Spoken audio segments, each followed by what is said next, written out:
berdoa sama usahanya, Pak. Pas lagi kapan kita usaha. berdoa, David? Setiap hari nggak boleh. Hah? Tapi kalau butuh tiap hari kita butuh. Nah, pas kapan? Pas kayak mana? Waktu kapan? Timingnya? Afdalnya pas sholat. Ya itu waktu mustajabnya. Mustajab.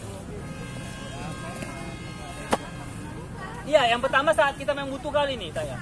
Butuh kali Taya memang, ya Allah uang kuliah belum lunas ini, ya Allah udah nunggak. Ya Allah, kalau untuk ilmu tuh pasti langsung Allah kasih ya, karena itu ilmu memang betul-betul ini langsung Allah kasih, entah dari mana. Atau memang kalau memang nggak ada kebutuhan, misalnya Sabil, apa kebutuhannya? Minta aja satu atau dua hal. Ya. Waktunya kapan? Timingnya apa? Tepatnya? Iya, Pak. Setiap hari kan nggak boleh. Kalau kita kaji lagi, pasnya kapan? Enaknya kapan minta sama Allah? Kalau durasinya kan setiap hari kayaknya nggak elok lah. Enaknya kapan? Kah setiap tahun apa setiap bulan? Siapa habis usaha, Pak? Nah, kalau Bapak setiap minggu ya, terutama Bapak mewajibkan puasa Senin ini, setiap Senin ini Bapak minta sama Allah, ya Allah turunkanlah hujan emas ya. Kalau Bapak itu, ya Allah berikanlah saya satu minggu ini Bapak minta ilmu yang manfaat, ilmu yang berkah. Habis itu minggu depan Bapak minta keluarganya harmonis, orang tua sehat-sehat. Nah, seminggu sekali kalau Bapak ditanya kapan Bapak doa, seminggu sekali. Ya, jadi setiap hari nggak elok, nggak pas, nggak sesuai. Kalau hukum fiqihnya boleh aja, tapi tasawufnya, tasawuf itu kan etika, adab, keindahan hidup. Ya, jadi kapan cocoknya mintanya, waktunya? Berapa bulan sekali, berapa minggu sekali? Minggu sekali aja. Kayak Bapak ini, nanti pas buka puasa, itu kan waktu yang mustajab ya kan? Buka puasa itu saat yang mustajab, selain habis sholat, antara azan dan iqomah.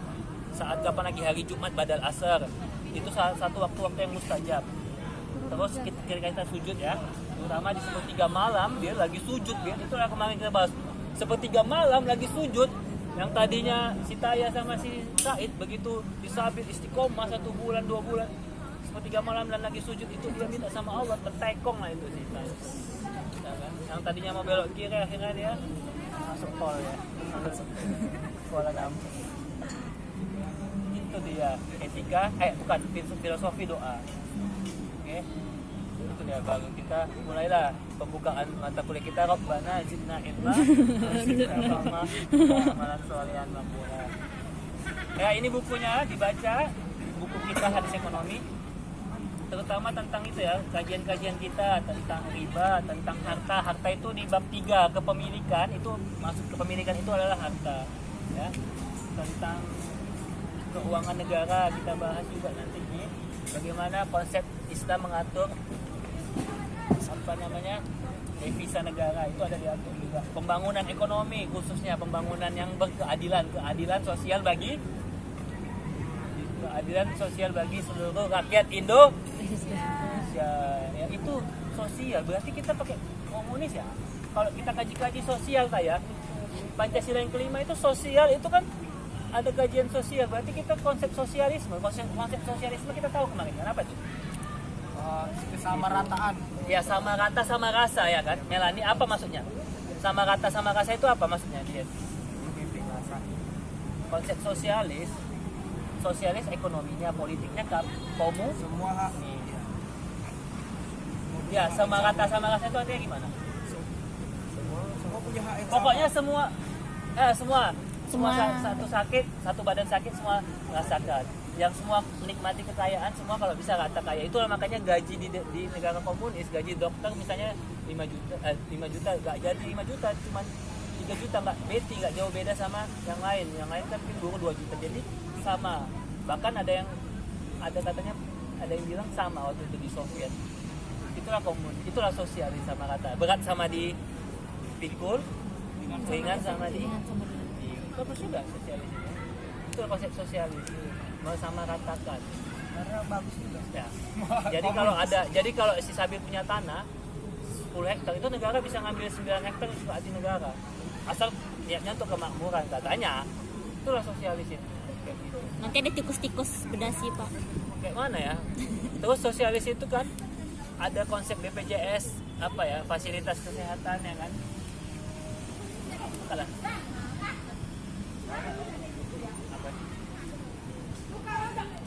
Sosialis ini yang bagusnya gini, kan yang ditindas itu siapa? Kaum apa yang ditindaskan? orang miskin, terutama yang kerjanya di karyawan buruh pabrik, petani. Yang petani dibuat miskin, karyawan. Padahal orang itu yang susah tuh, petani-petani karyawan itu yang susah di pabrik, kerja banting tulang, ya kan? Bantingan tulang semua itu sampai patah, ya kan? Keringat dingin, keringat buntat, keringat semua yang terjadi. Tapi orang itu yang gajinya cuma sedikit, yang menikmati kekayaannya siapa? Penguasanya kan, tengkulaknya kan. Ya, itu juga insentif. Karena kan kalau kapitalis, orang kaya ini semena-mena, orang itu aja yang menikmati, yang kaya semakin Iya. ya kan Dik? Said, yang kaya semakin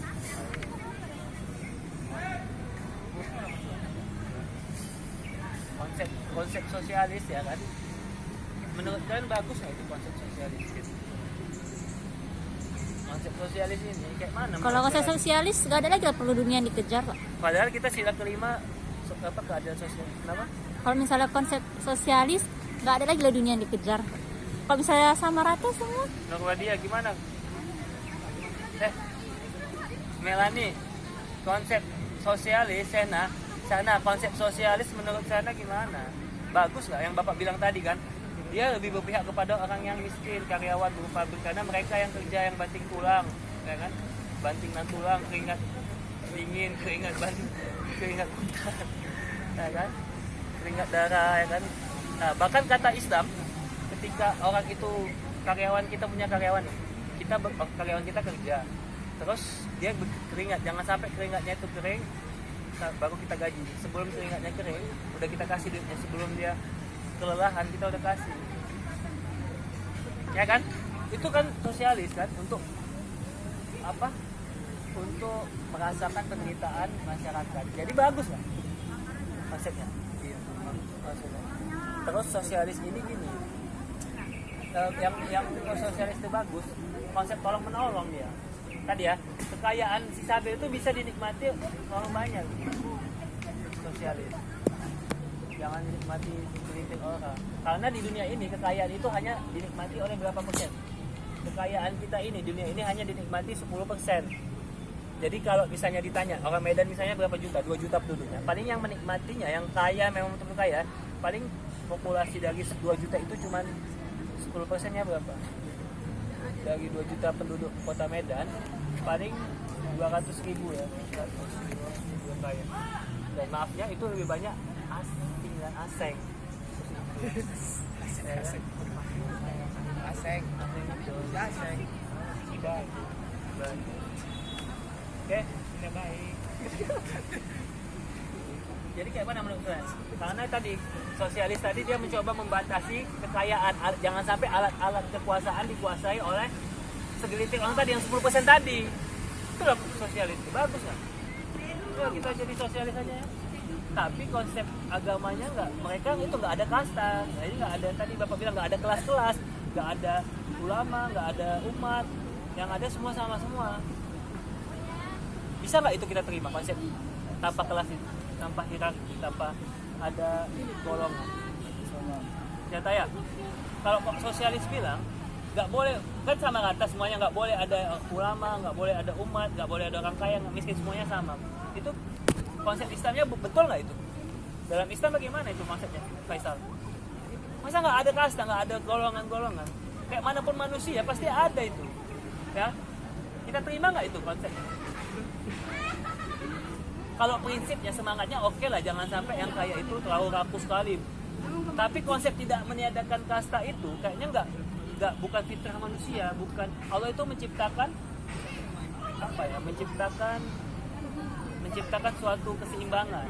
Ada yang kaya, ada yang miskin, ada yang ganteng, ada yang ada yang cantik, ada yang agak cantik gitu. Ada keseimbangan, ada hitam putih, siang malam. Satu lagi Allah menjelaskan, memfirmankan kan ayat tentang kekayaan, ayat tentang kemiskinan, tentang kekuasaan, tentang keadilan, tentang apa budak, kan itu ada ayat-ayatnya. Kalau ayatnya ada, masa itu mau dihilangkan konsep itu? Pasti tetap ada konsep kasta golongan itu. Cuman bagaimana, pertanyaannya bagaimana kasta golongan yang miskin, yang bawah, yang rendah tadi, yang tertindas tadi harus kita apakan? Diapain? diatur, dikendalikan. Itulah masuklah tadi Bapak bilang konsep Islam. Maka jawabannya apakah konsep sosialis itu bisa mensejahterakan manusia? Bisa, konsepnya, idenya bisa, tapi prakteknya nggak bisa. Karena tadi apa? Karena dia mau menghapuskan kelas. Yang kedua, akhirnya menciptakan kelas yang baru, apa? Kelas penguasa dan pekerja rakyat juga ujung-ujungnya. Memang yang kaya nggak ada di situ, tapi yang kayanya akhirnya semua diambil sama penguasa tadi. Kezaliman. Makanya Bapak kirim video tadi di Kamboja, itu kalian tayangan di YouTube itu, saksi bagaimana Kamboja dulu komunis, begitu kejamnya pemimpinnya, Pol Pot namanya, ya kan? Bukan Pol Pot, itu polisi kota ya kan. Jadi Pol Pot itu adalah presiden Kamboja di tahun 1970 sampai 1990. Dia sangat kejam terhadap rakyatnya. Kalian tengoklah tayangannya. Kejam kan itu. Sekejam-kejamnya Ibu Tiri, lebih kejam ibu kota. Pokoknya kejam kali. Semua orang nggak boleh ada yang bekerja selain petani. Itu belum di Uni Soviet ya. Di Uni Soviet semua suruh kerja, nggak cuma dikasih roti satu hari, cuma dibatasi makanannya, yang nggak kerja dibunuhi, disiksa. Hampir 50 juta orang meninggal tahu. Di Soviet akhirnya pecah negaranya, jadi sekarangnya yang kena sanksi Olimpiade kemarin Rusia. Dulu namanya Uni Satuan Soviet, itulah negaranya pecah jadi Kroasia, ada Luka Modric, ada bukan presidennya Yugoslavia, ada Zeko, Serbia, Montenegro, ada Rakitic, ada Azerbaijan, Tajikistan, Kazakhstan, Turkmenistan, Azerbaijan, Zinedine Zidane, Pakistan itu di India. Pakistan pecah karena India itu ada Shahrukh Khan. Pakistan mau buat Amitabh Bachchan. Enggak, Pakistan itu pecah karena di India kan Hindu itu motong sapi, motong kerbau. Sedangkan Pakistan orang Islam, provinsi. Akhirnya pecah, ribut itu, perpecahan sampai bunuh-bunuhan, ada perang. Akhirnya buat satu negara sendiri, Pakistan yang mayoritas tapi memang di India banyak yang Islam, terutama yang Khan, Amir Khan, Three Idiot. Itu film yang wajib kalian tonton supaya kalian tahu bahwa kuliah ini sebenarnya pendidikan Indonesia ini sebenarnya menjerumuskan muridnya, merusak mental sebenarnya kan. Yang diajarkan hanya pendidikan, bukan kemampuan, bukan skill. Ya. Sedangkan yang profesi aja, akuntansi, belum tentu dapat kerja, apalagi kalian yang perbankan ini kan. Yang profesi itu kayak dokter, akuntan, pengacara, itu belum terjamin dapat pekerjaan, apalagi yang seperti kalian yang masih belum profesi kan, masih dia hanya satu jurusan. Itulah akhirnya yang memastikan kita kerja atau enggak itu ya kita kemampuan. Kalau kita nggak punya kemampuan, misalnya minimal apa? Tadi IT, kemampuan IT, atau saya kan perempuan ini jago public speaking, saya jadi public speaking, tak MC, jadi pembicara, itu mudah-mudahan kalian punya kemampuan selain keahlian jurusan, ada soft skill kalian, kemampuan, keahlian, atau bisnis tadi kan. Itu ya, jadi tadi sosialis itu bagus konsepnya, bagus prinsipnya, tapi eksekusinya yang salah. Karena akhirnya dimanfaatkan untuk sepihak juga gitu kan. Kenapa tadi sosialis? Nah, memang sosialis itu tadi ada subsidi ya kan, subsidi BBM, beasiswa itu memang adalah ide dari sosialis. BPJS itu bagaimana idenya, visinya supaya semuanya dapat fasilitas kesehatan, itu dari sosialis. Ya. Dan THR, tahu kan, tunjangan kita hari raya itu lagi-lagi ide sosialis. Gaji ke-13 itu merupakan idenya konsep sosialis. Kan bagus kan? Tapi tadi eksekusinya yang salah. Dan memang tidak bisa umat Islam tidak menerima adanya kesamaan itu. Tetap ada perbedaan kasta, tapi sesuai dengan ada perbedaan antara ulama, orang yang alim sama yang belum paham, ya jahil ya. Orang yang awam sama yang orang yang umum sama masyarakat umum sama yang ilmuwan gitu kan, yang ulama, yang dermawan. Itu dalam Islam itu tetap boleh, tapi dengan aturannya gitu. Tetap kita boleh jadi kaya, tapi harus kita dibolehkan memiliki harta, tapi tetap kita boleh jadi kaya dalam Islam. Kan kalau komunis kekayaan kita diatur negara pokoknya semuanya. Kalau Indonesia kan di pasal 33 air, udara,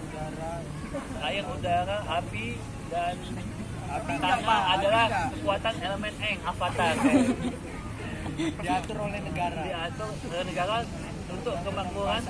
untuk kemakmuran semata-mata kemakmuran partainya, untuk PDIP-nya, untuk Golkar-nya. Ya, pasal 33 Izin. kekayaan negara berupa air, apalagi air, udara, api, ya kan? Avatar. Boboiboy. Negara. Negara api itu ya kayak Cina ya. Itu memang di Cina pula menyerang Indonesia. Oh, ini dia PDI Perjuangan, hidup banteng putih. Kepak sayap ke banteng. Ya, ini siapa ini? Si Faisal bahasa. Ante puan ini. Nampak pasti di rumahnya ada poster Puan Maharani 1 meter. Ya. Oke, itulah komunis tuh. Ada bagusnya, ada enggaknya komunis. Ya. Kenapa? Karena dia ingin memberikan perlawanan, komunis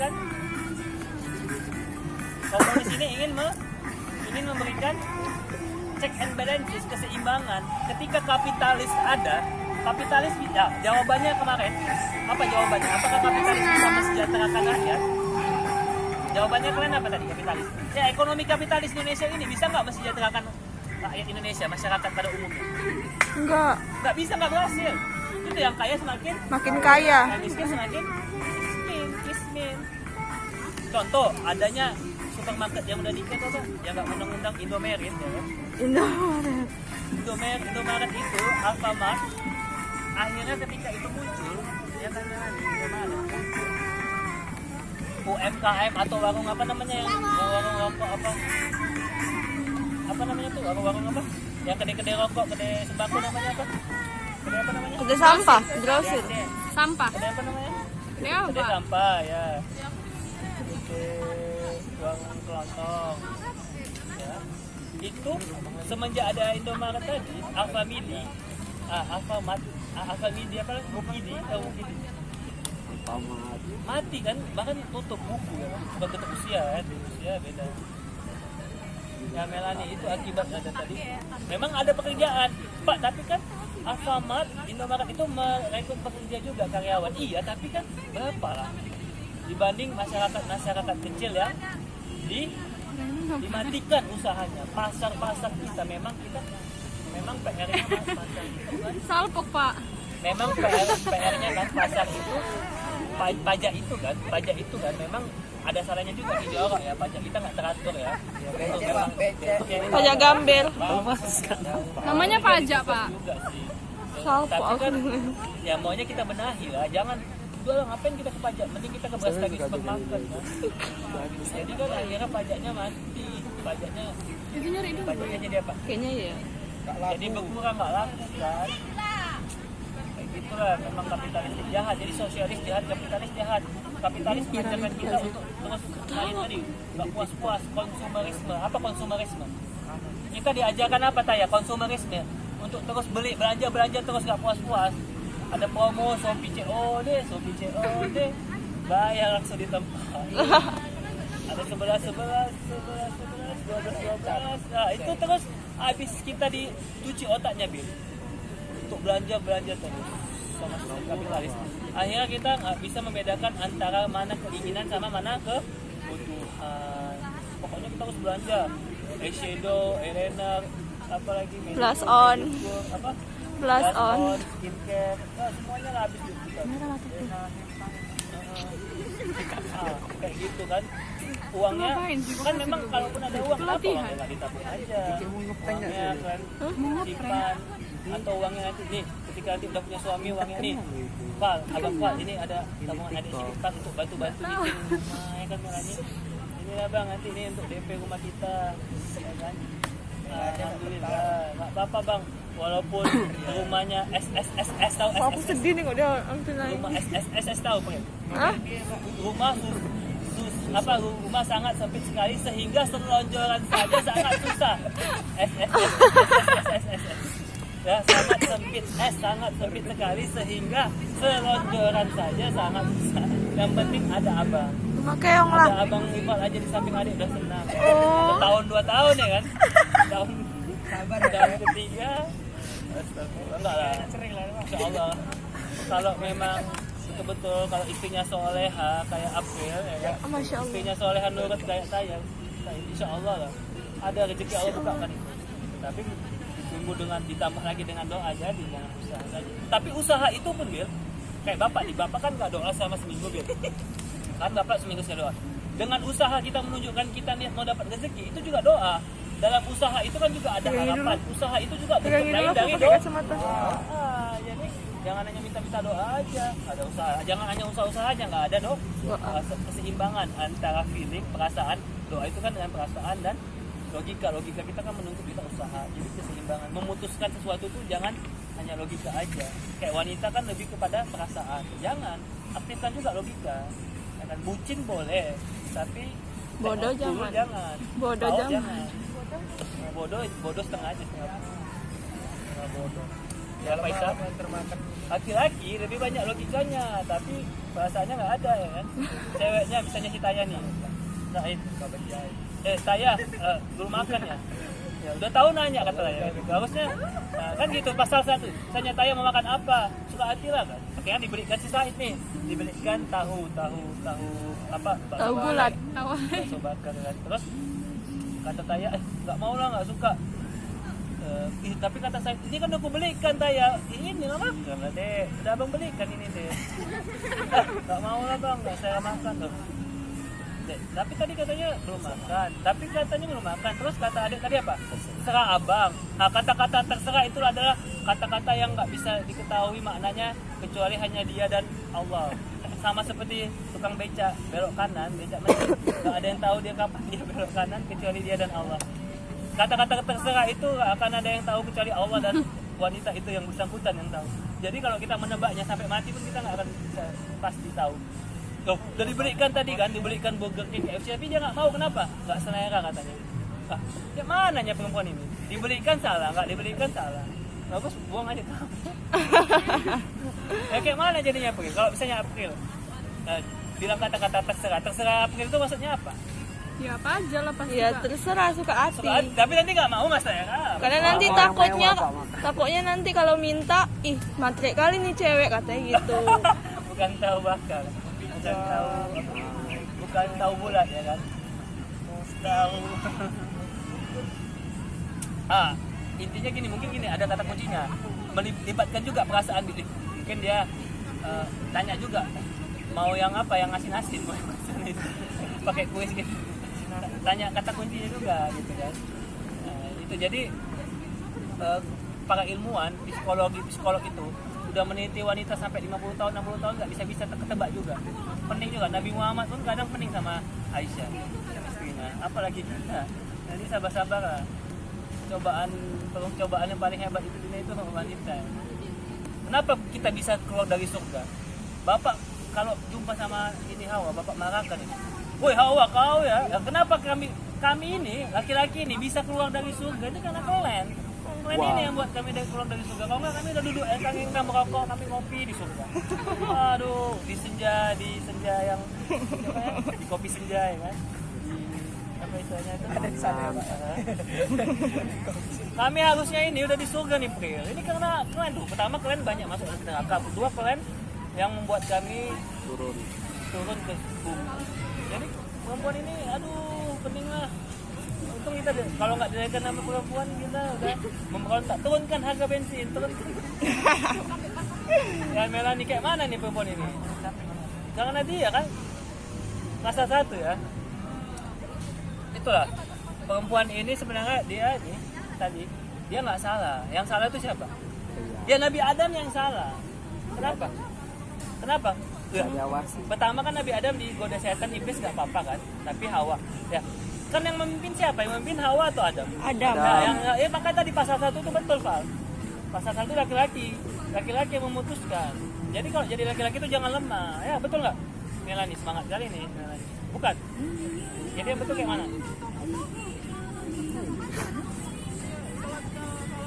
Oh, laki-laki itu nggak salah tapi harus mengalah.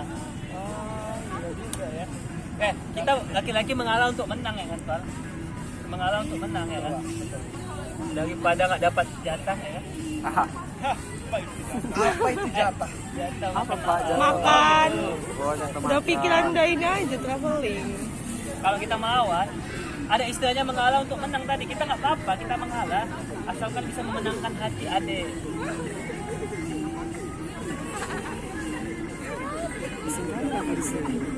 Iya.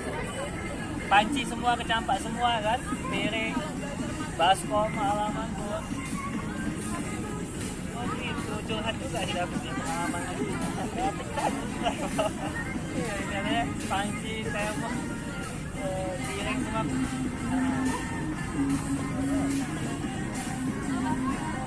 Iya, iya. Karena kami mengalahnya ya kan. Ya itulah tadi kekuatan doa Fir. Ketika kita udah tahu wanita kita salah, kita kasih tahu masih agak ngeyel, ya doakan ya Allah, mudah-mudahan ya Allah cepatkanlah bila umurnya panjang pendek kan ya Allah dia bisa diganti. Jangan. Ya doakan mudah-mudahan. Kenapa Fir?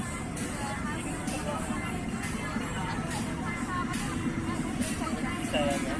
Kalau ada resto barang, nggak ada garansi pula ya kan, 10 tahun apa.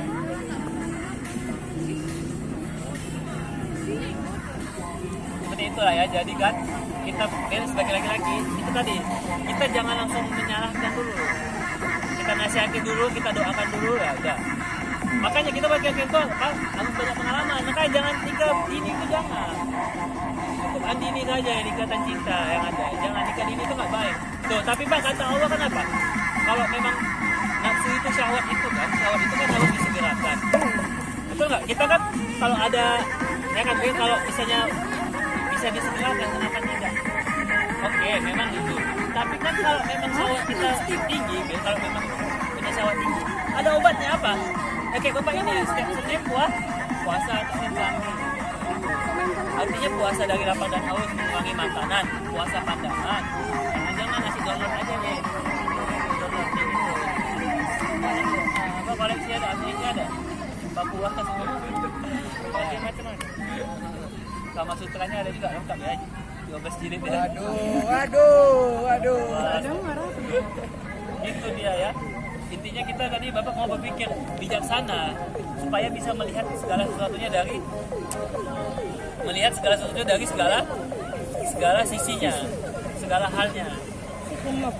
Tadi apa yang baik dari sosialis? Prinsip kesamaannya, prinsip kita sama rata sama rasa, kan? Prinsip semangat untuk apa tadi? Saling berbagi, saling tolong menolong, saling memperhatikan, saling peduli. Nah, itu dalam Islam ada konsep at-ta'awun namanya kan. Konsep dalam Indonesia disebut juga dengan konsep gotong royong. Konsep gotong royong. Itu dulu terjadi di Indonesia. Bagaimana ketika kita mau buat rumah, dibantu dulu modal nggak banyak, yang penting saling membantu. Aku nyumbang semen, aku nyumbang tenaga, atau artinya kuli bangunan tuh nggak ada karena rata-rata Indonesia tuh ahli dalam membuat rumah bangunan dulu kan. Yang kedua, ini juga gotong royong masih juga ada di kampung-kampung, terutama bagi yang pesta, yang nikah, saling membantu tuh. Kan ada istilahnya kan, kemarin apa? Lewang. Gitu kan, itu kan dia konsep Islam. Jadi konsep sosialis ada baiknya kita ambil. Sama-sama Islam, konsep tolong menolong, konsep memperdulikan kaum lemah. Apabila jangan sampai kita bayar gaji sebelum keringat itu kering, kita bayar kan gaji karyawan, itu kan konsep Islam, konsep berbagi. Ada miripnya kan? Nah, sosialis. Kapitalis baiknya di mana? Konsep kapitalis ada bagusnya apa? Di mana? Konsep sosialis tadi kan ada subsidi saling berbagi. Kalau kapitalis di mana? Baiknya di mana? Di mana konsep kapitalis itu? Ayo. Kastanya nggak sih Pak? Gimana? Ya itu ambil eloknya, buang buruknya, seperti itu. Oh iya Pak ya. Tuh, kapitalis itu baiknya di mana? Kalau sosialis tadi kan ngajak kita kayak disubsidi, dibantu, jadi manja kita kan. Tunggu sebentar, jangan skip. Mari kita hayati khutbah terakhir Nabi. Wahai manusia, dengarlah baik-baik kata-kataku ini. Aku tidak pasti dapat bertemu dengan kamu lagi selepas tahun ini. Oleh itu, dengarlah dengan teliti kata-kataku ini dan sampaikan kepada mereka yang tidak bersama dalam majlis ini. Wahai manusia, sebagaimana kamu menganggap bulan ini dan kota ini suci, maka nyawa dan harta umat Islam adalah suci. Kembalikan semula harta yang diamanahkan kepada kamu kepada pemiliknya. Janganlah kamu sakiti siapapun agar orang lain tidak menyakiti kamu. Ingatlah, kamu akan dipertemukan dengan Tuhanmu dan Dia akan menghitung segala amalan kamu. Allah mengharamkan riba. Segala amalan yang berkaitan dengan riba adalah diharamkan. Berwaspadalah terhadap syaitan demi keselamatan agama kamu. Dia telah berputus asa untuk menyesatkan kamu dalam perkara-perkara besar dan jangan kamu mengikutinya dalam perkara-perkara kecil. Wahai manusia, sebagaimana kamu mempunyai hak ke atas isteri kamu, mereka juga mempunyai hak ke atas kamu. Sekiranya mereka menyempurnakan hak ke atas kamu, mereka berhak diberi makan dan pakaian dengan penuh kasih sayang. Layanilah wanita kamu dengan baik-baik. Berlemah lembutlah terhadap mereka. Mereka adalah pembantu dan teman yang setia. Dan hak kamu ke atas mereka, mereka tidak boleh membawa orang yang kamu tidak suka ke dalam rumah dan dilarang berzina. Wahai manusia, dengarlah bersungguh-sungguh kata-kataku ini. Sembahlah Allah, dirikanlah solat, berpuasa di bulan Ramadan, bayarlah zakat dan tunaikan haji bagi yang mampu. Ketahuilah setiap Muslim adalah bersaudara. Kamu semua adalah sama. Tidak ada orang yang lebih mulia melainkan takwa dan amal soleh. Ingatlah bahawa kamu akan menghadap Tuhanmu dan kamu akan dipertanggungjawabkan segala apa yang kamu kerjakan. Oleh itu awasilah, jangan sesekali kamu terkeluar daripada landasan Islam selepas ketiadaanku. Wahai manusia, tidak akan ada Nabi dan Rasul selepas daripada ketiadaanku dan tidak ada agama baru yang akan lahir. Oleh itu nilailah dan fahamilah kata-kataku ini. Sesungguhnya aku tinggalkan kepada kamu dua perkara. Sekiranya kamu berpegang teguh kepada kedua-duanya, kamu tidak akan sesat selama-lamanya. Itulah Al-Quran dan sunnahku. Hendaklah orang yang mendengar ucapanku ini menyampaikan kepada orang lain. Semoga yang terakhir lebih memahami ucapanku ini. Ya Allah, saksikanlah ya Allah, aku telah sampaikan risalahmu kepada hamba-hambamu.